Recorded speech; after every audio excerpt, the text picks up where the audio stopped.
kan sudah belajar tentang suhu. Nah, menurut kalian, apakah kalor sama dengan suhu? Ya, ternyata kalor dengan suhu itu berbeda ya anak-anak. Nah, jadi kalor sendiri merupakan energi panas yang berpindah dari benda yang bersuhu lebih tinggi ke benda yang bersuhu lebih rendah. Sedangkan suhu sendiri adalah tingkat panas suatu benda. Jadi sebenarnya berbeda ya.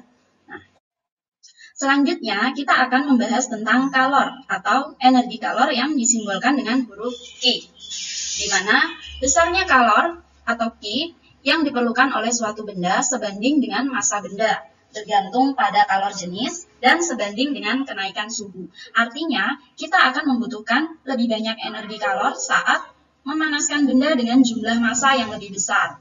Selain itu, jenis benda juga berpengaruh dengan banyak sedikitnya energi yang dibutuhkan untuk menaikkan suhu suatu benda. Sebagai contoh, untuk mendidihkan 1 liter air akan membutuhkan waktu lebih lama ketimbang 1 liter minyak, yang otomatis energi yang dibutuhkan untuk mendidihkan air menjadi lebih besar daripada minyak.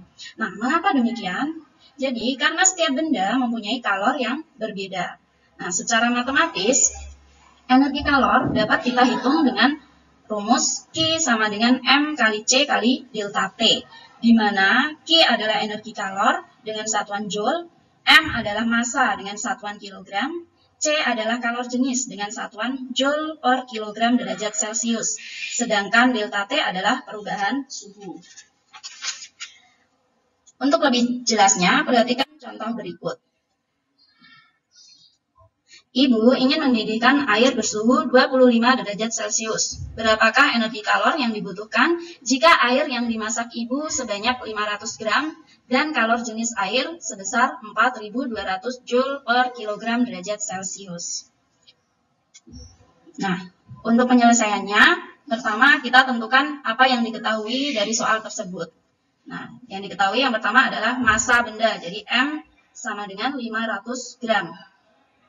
Nah, ini harus jadikan kilogram ya. Jadi 500 gram sama dengan 0,5 kilogram. Selanjutnya adalah suhu. Jadi suhu awal airnya adalah 25 derajat Celcius. Jadi T1 sama dengan 25 derajat Celcius. Nah, suhu akhir yang dimaksud berapa ya? Jadi air mendidih ini pada suhu 100 derajat Celcius. Jadi suhu akhir adalah 100 derajat Celcius. Jadi T2 sama dengan 100 derajat Celcius. Selanjutnya adalah mencari delta T ya. Jadi delta T atau perubahan suhu dapat kita cari dengan T2 dikurangi T1. Jadi suhu akhir dikurangi dengan suhu awal. Nah, jadi 100 dikurangi 25. Jadi adalah 75 derajat Celcius. Nah, selanjutnya adalah kalor jenis. Kalor jenis air adalah 4.200 Joule per kilogram derajat Celcius. Nah, yang ditanyakan adalah berapa energi kalor ya, jadi Q yang ditanyakan. Nah, langsung kita jawab. Kita bisa menggunakan rumus yang tadi ya, Q sama dengan M kali C kali delta T. Nah, tinggal kita masukkan angkanya, M-nya 0,5, C 4.200, dan delta T-nya adalah 75. Nah, jadi hasilnya adalah 157.500 Joule. Atau kalau dijadikan satuan kilojoule menjadi 157,5 kilojoule. Nah, gimana anak-anak? Jelas ya? Jadi, kita lanjutkan. Selanjutnya adalah perubahan wujud benda yang memerlukan kalor. Jadi, benda berubah wujud, ada yang membutuhkan kalor, ada yang melepaskan kalor. Nah, kita akan membahas perubahan wujud benda yang memerlukan kalor. Nah, yang pertama adalah melebur. Melebur atau mencair. Jadi, melebur merupakan perubahan wujud zat dari padat menjadi cair. Contohnya, misalnya kita mau melelehkan es ya. Jadi, es batu yang bentuknya padat itu bisa berubah wujud menjadi cair jika kita panaskan. Artinya, kita membutuhkan kalor untuk merubah wujud es batu yang dari wujud padat menjadi cair. Nah, selanjutnya adalah menguap. Jadi, menguap adalah perubahan wujud zat dari cair menjadi gas. Yang terakhir adalah menyublim. Jadi, menyublim perubahan wujud zat padat menjadi gas. Contohnya adalah saat kita menyimpan kapur barus di lemari pakaian kita. Nah, lama-lama ternyata kapur barus itu menjadi hilang atau semakin mengecil. Nah, ternyata bukan karena dimakan tikus atau hilang begitu saja ya. Ternyata dia berubah wujud dari wujud padat menjadi gas.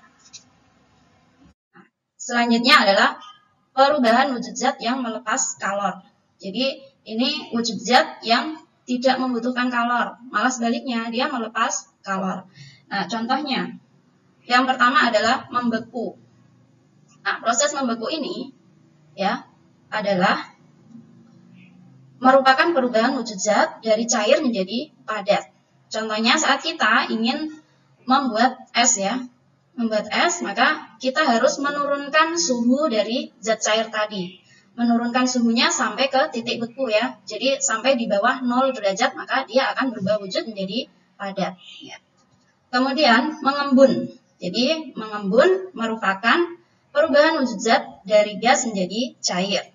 Selanjutnya adalah mengkristal, yaitu perubahan wujud zat gas menjadi padat.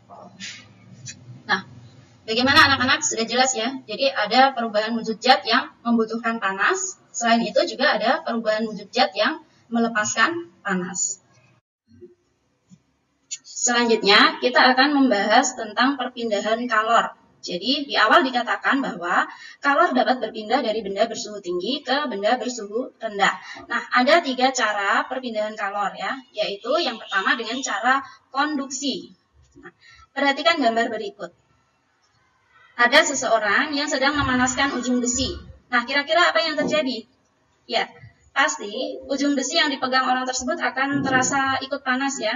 Nah, perpindahan kalor seperti gambar tersebut merupakan perpindahan kalor secara konduksi, yaitu perpindahan kalor suatu zat tanpa disertai perpindahan partikel-partikel zat tersebut ya.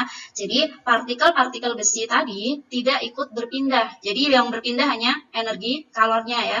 Jadi energi kalor dari satu ujung besi ke ujung yang lainnya tanpa diikuti dengan perpindahan partikel besi.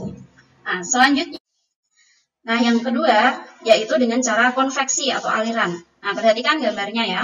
Nah, ketika kita memanaskan air, partikel air yang ada di bawah akan memuai karena terkena panas terlebih dahulu. Nah, karena memuai, masa jenis partikel air ini akan berkurang sehingga dia akan berpindah atau mengalir ke atas. Sedangkan partikel air yang ada di atas ini akan mengalir turun karena masa jenisnya yang lebih besar.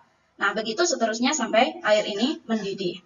Nah, itulah yang dimaksud dengan perpindahan kalor secara konveksi, yaitu perpindahan kalor suatu zat yang disertai perpindahan partikel-partikel zat tersebut. Jadi, partikel-partikel ini akan berpindah ya, berpindah dari atas ke bawah, dari bawah ke atas, begitu seterusnya mengalir ya, sampai seluruhnya mendidih.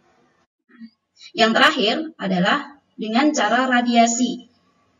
Nah, di sini ada gambar seorang yang sedang menghangatkan diri ya di depan perapian. Nah, orang tersebut tidak perlu memegang api untuk dapat merasakan panas dari bara api ya. Nah, artinya panas dari bara api ini berpindah ke tubuh orang tersebut tanpa melalui perantara. Nah, itulah yang dimaksud dengan perpindahan kalor secara radiasi, yaitu perpindahan kalor tanpa melalui zat perantara. Nah, bagaimana penjelasan hari ini anak-anak? Semoga dapat memudahkan kalian dalam mempelajari bab ini ya. Nah, tetap semangat belajar ya. Jangan lupa untuk selalu menjaga kesehatan kalian. Demikian yang dapat saya